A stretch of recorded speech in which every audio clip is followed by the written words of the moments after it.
Welcome back to The Broken. Today's episode, we're going to talk about the biblical marriage. God's design, not the distortion of the world. The Broken is a show where we take the fractures of our world, the fractures in our homes, our families, our relationships, even our own minds and souls, and we let Scripture rebuild what culture has destroyed. Today we're stepping into a topic that might be the most misunderstood, the most twisted, definitely one of the most argued over subjects in the Christian world today. It's the biblical marriage. It's not modern marriage as we see it, not Hollywood's version of either this large romantic moment happening constantly or the complete opposite of that. Not cultural, political, or even really traditional marriage. Sure, some traditional roles can go into play with it. That just depends on how one specific couple designs their marriage. Today's topic's not going to be about who needs to wash the dishes, right? Today's topic's not going to be about who needs to earn all the money. It's going to be about the roles men and women are designed to fulfill together within a design laid out biblically. So what did God design when he created man and woman? And what Jesus restored through the gospel? That's what we're looking into. Now, before we go any further, let me say this just like it is. Biblically speaking, you do not have to get married. You are not less holy if you're a single person. You are not incomplete. You're not a shell of a person. You're not waiting for marriage to start your life. Okay? If it's not for you, it's not for you. That's okay. Scripture actually lifts up singleness as a spiritually focused calling. Paul says in 1 Corinthians 7 that he wishes more believers were single so they could serve the Lord without distraction. Jesus himself was single, John the Baptist, Jeremiah, Paul. So hear me now. Marriage is not required, not commanded, and not the only holy path or anything to that nature. It's just how you decide to build your life. But for those who do choose marriage, for those who feel drawn to it, for those who want their relationship to reflect God's design rather than culture's absolute chaos, Scripture gives us an ideal, not a formula, not a cage or anything for, not a prison for anybody. Like I said earlier, you have to be the one who does dishes. You have to be the one who does not an excuse for control or dominance, but God's blueprint, a way of living, loving, sacrificing, and building a life together that reflects heaven, not hell. Today, that's what we're exploring. So what biblical marriage actually is, let's begin in the beginning. Genesis 2:24. A man shall leave his father and mother and be united to his wife, and the two shall become one flesh. One flesh is not just sex or romance or a wedding ceremony. One flesh is one mission, one spiritual identity. There's one covenant between the two people and God. Lifelong loyalty and purpose. Two souls joined before God. It's not sameness. It is unity through diversity. The union of two distinct image bearers with equal dignity and different strengths. I'm going to kind of steal a little bit from Charlie Kirk here, but I'm going to paraphrase it.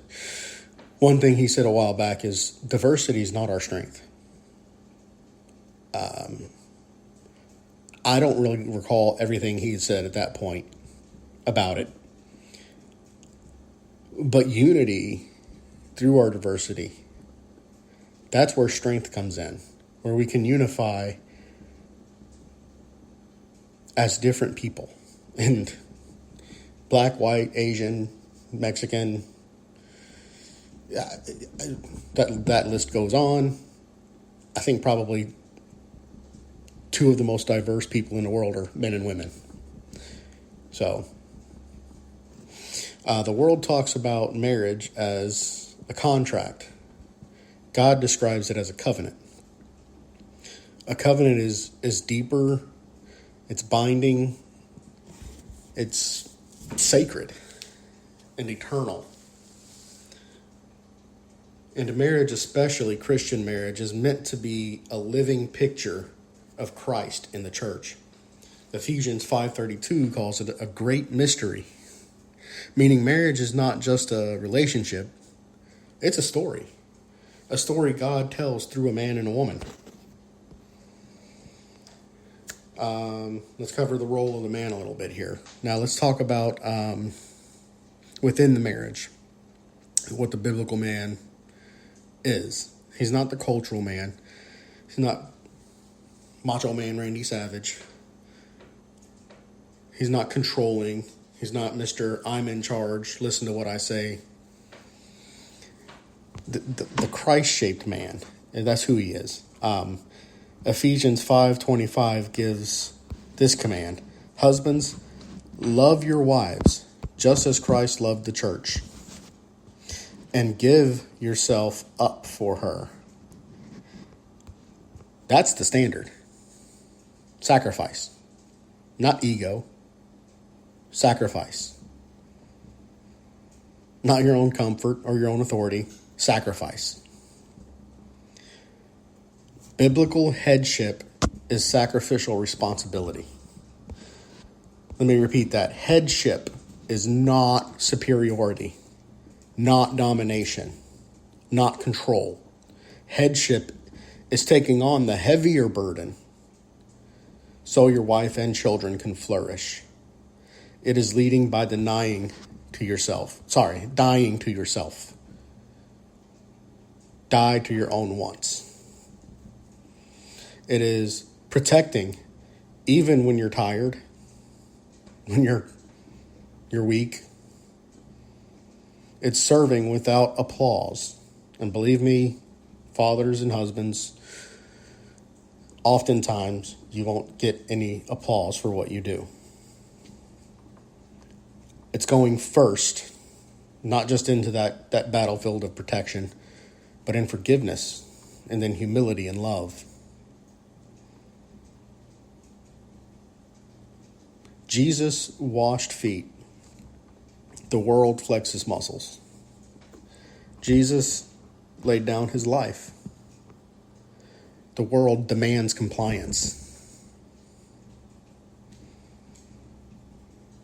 Jesus said, whoever wants to be greatest must be the servant of all. That's the biblical man.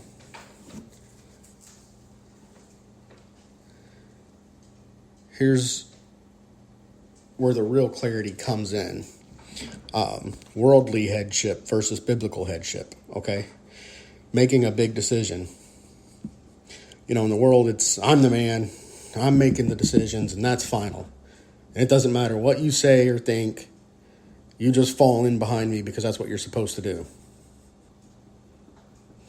He sees leadership as the right to override. Wants authority, but typically not responsibility. He treats disagreement as a form of disrespect.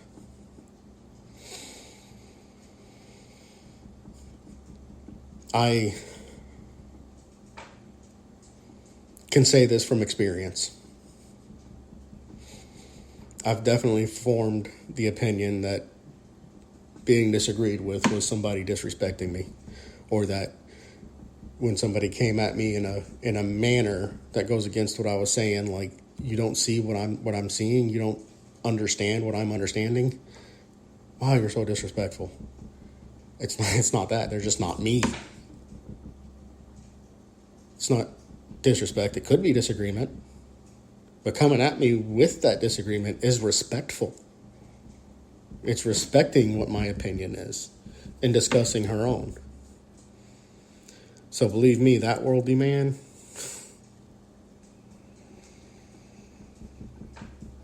is a failure. The biblical man says, let's seek God together. Let's talk. I need your wisdom. Like we spoke before in the previous episode about the biblical man and the biblical woman. The woman has her strength that the man does not have, and vice versa. And we see the world through this lens of how strong men are, and men have to be all the time, and treat women as though they're secondary to that strength, but they're not. They're equal, because it's like I said, like my comparison was, it's like God split his brain in two, and one side was the man, one side was the woman. Put them both together, and you have the full capability of being wise. So the biblical man, he listens. He values his wife's insight. He protects the unity of the marriage more than his ego. He knows his leadership is accountable to God, and that scares him more than losing an argument.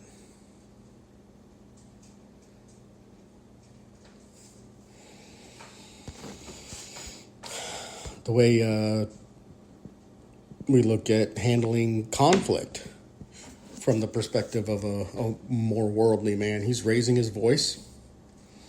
He uses fear or intimidation to regain control, speaks out of pride and not patience, treats conflict as a threat to his authority, waits for her to apologize first.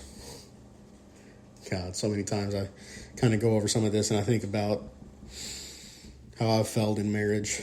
I remember one time my ex said, where do you think we went wrong? And without a blink, without a doubt, kind of coming from my perspective of trying to get closer to God at the time, I didn't hesitate to say pride and selfishness. Where did we go wrong? Pride and selfishness. Anyway, the biblical man, he goes first when it comes to apologies, to soften his heart, to sacrifice for the sake of the family, for the sake of the direction, the godly direction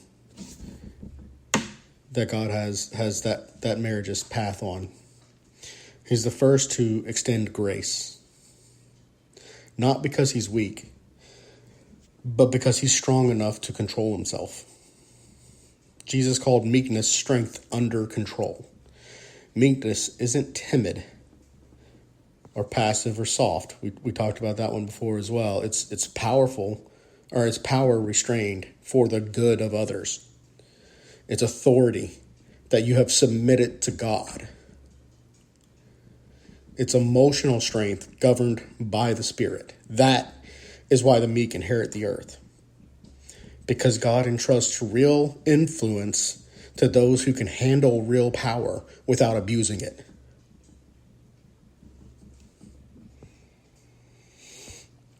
The daily responsibilities. It's another thing to kind of compare and contrast here with worldly man versus the biblical man. The worldly man's, my job is to earn money. Everything else is her job. He clocks out emotionally. Some worldly men, this is kind of going a little bit by the wayside, but there's still plenty of people out there talking about this, but the worldly man sees chores as beneath him. Again, I'm the money earner, so you guys clean the house and you man the children and all of that kind of stuff. He thinks presence can be replaced with income. And I definitely thought that too. And I still think it today very often. I'm trying to turn my head around with that, but it seemed to me that the answer to a lot of our issues was going to be more income, and it was never going to be that. That was never. And in fact, to continue going down that path and not trying to go down a path of godliness, not trying to go down the path that Jesus would have us on, that would only bring more troubles and more problems, more chaos. It would only expand the trying to fill a hole of sadness and emptiness with items.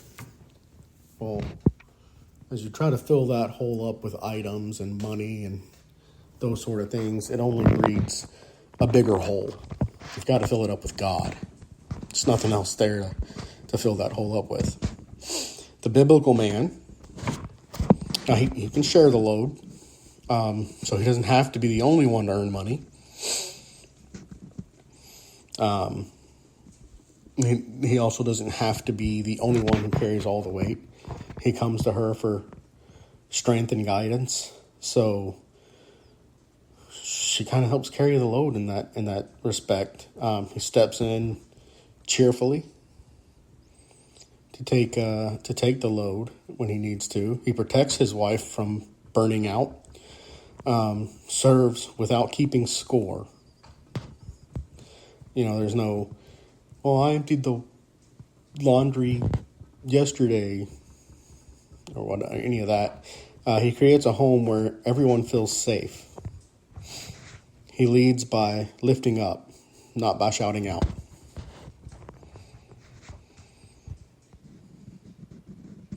Intimacy.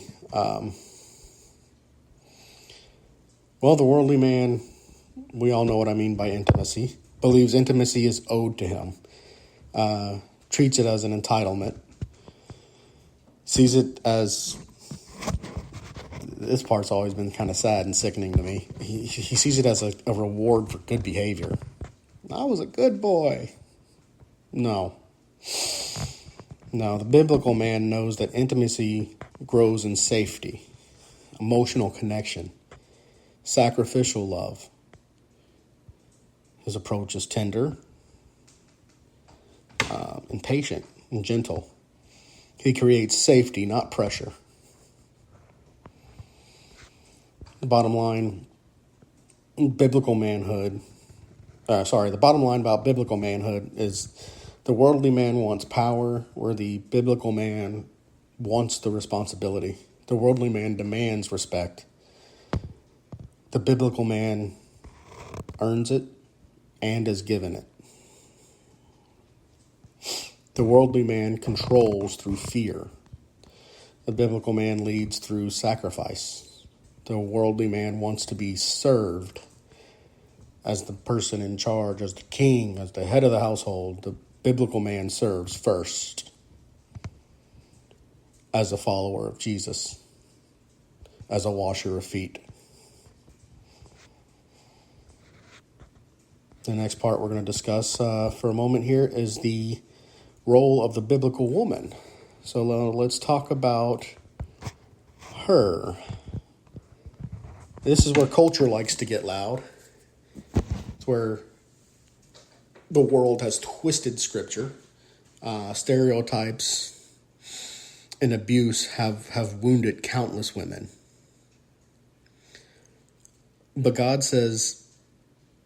what God says about womanhood is powerful. It's liberating, even. Let's start with the word used in Genesis 2. We're going to go back to this for just a brief moment. Ezer Kenegdo, warrior beside him, strength corresponding to his strength, equal partner, a rescuer. Yeah, that's right. Guys, she can rescue you sometimes. Maybe not from some big burly man in an alley with a knife. But sometimes maybe just from yourself. Maybe just from your empty cup of everything you've put forth and put forth and put forth, and she gives you that smile, that hug, that I love you. And it just re-energizes you, you know? She's a powerful ally. As we said before, the Old Testament uses the Ezer word 21 times, and 16 of those times refer to God himself. So if he's going to refer to a woman in the same manner, I will not view her as weak or lesser. She's created to see what a man doesn't see. She's the other half of the God brain. She's created to discern what he cannot discern, because she's the other half of the God brain. She brings a different form of wisdom, strength, and spiritual insight. So let's do the comparison and the compare and contrast for the biblical woman here. The worldly model of a woman tends to promote extremes. It's the silence. Don't speak. Don't question. Don't contribute any ideas. You know, you just sit back and do as he says. Or the complete opposite, domination. She's controlling. She's overpowering constantly, nagging all of the time, and has the concept of, I don't need a man. I don't even need him. Both are distortions created by insecurity. That's a hell of a demon to battle. This demon of insecurity. Biblical woman, well, her voice is essential, powerful and wise. She speaks the truth and guides others. She corrects with dignity. And she influences the spiritual climate of the home. So the headship, the man, may set the spiritual climate of the home, but she influences. We've probably heard this comparison as, you know, she multiplies whatever he brings to the home. Well, he brings God and godly influence, and always seeking the Lord, and she multiplies that climate. As long as you're both still truly focused on God, that's a win-win-win for everybody. She stands beside him as an equal, not behind him and not ahead of him. Her calling and her contribution, the worldly woman, says a woman must choose between strength and femininity. She can either be a homemaker or a powerhouse, or she can struggle to do both and really destroy her life. But that's okay, because that just means you're a strong, independent woman, even though you've literally destroyed everything. The biblical woman, as plenty of people like to say, Proverbs 31 shows her doing all of the following. She's running a business, managing finances, buying land, serving the poor, speaking wisdom, building her household, strengthening her husband, raising children, and she leads with dignity. She's not limited. No, by far. She's unleashed. Her strength is not a threat. Her strength is a gift from God.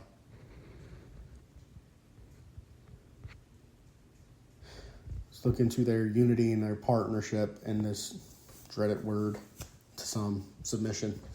The worldly model mocks submission, equates it with oppression, assumes it means losing power or identity. The biblical woman means it understands it as submitting in a voluntary sense, aligning and she's not forced to obey. It's a partnership built on trust. It's not silence, it is unity. It's not weakness, it is confidence. It's not being controlled. It is joining the mission of a sacrificial Christ-like man.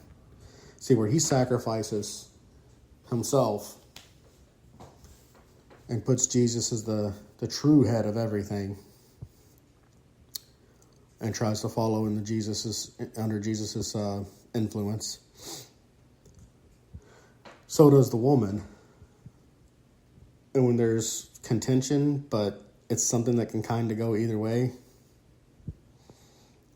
it's okay to even use our worldly term submit for her to submit to him for this thing that, frankly, by the way I just described it's not a big deal. It's not a thing that matters.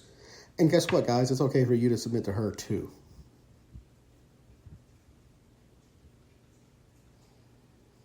But what's not okay is that you guys go head to head on crap that doesn't matter.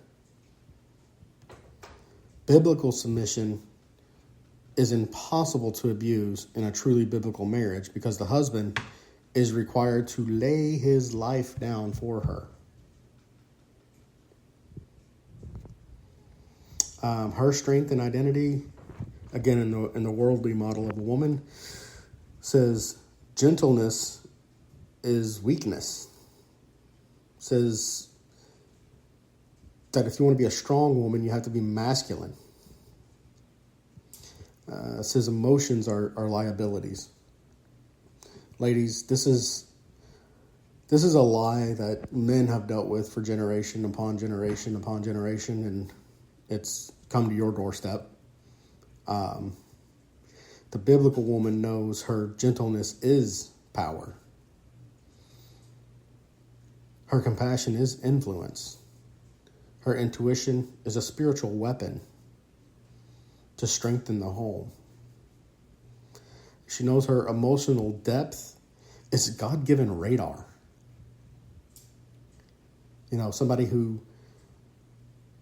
A man who has emotional intelligence, actual emotional intelligence, is great and able to deduce quite a bit of things in the way other people are presenting themselves. But there's another level to that comes with a woman who truly has emotional intelligence. Now, when I say truly has emotional intelligence, I'm not talking about somebody who is emotional and therefore calls it emotional intelligence. Emotional intelligence is the ability to have those emotions under control because you're able to see it. You're able to see what you're doing even in the moment. You can take your breath or count to 10 or do whatever it is you need to do that helps you calm down quickly. Contain whatever that emotion is. Notice it. Notice why it's happening. And then use your discernment to make a wise decision from there.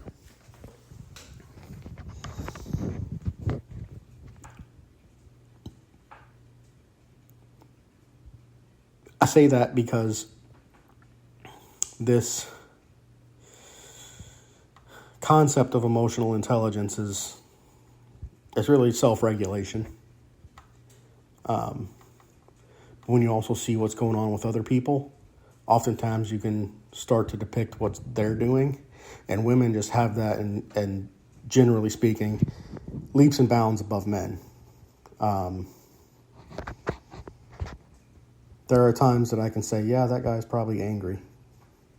But most guys can do that. But the women can he's sad, he's confused, he's this, he's that. There's so many more deeper levels of understanding exactly what emotion is really happening, and even tying it to whatever's going on when she finds out why a person is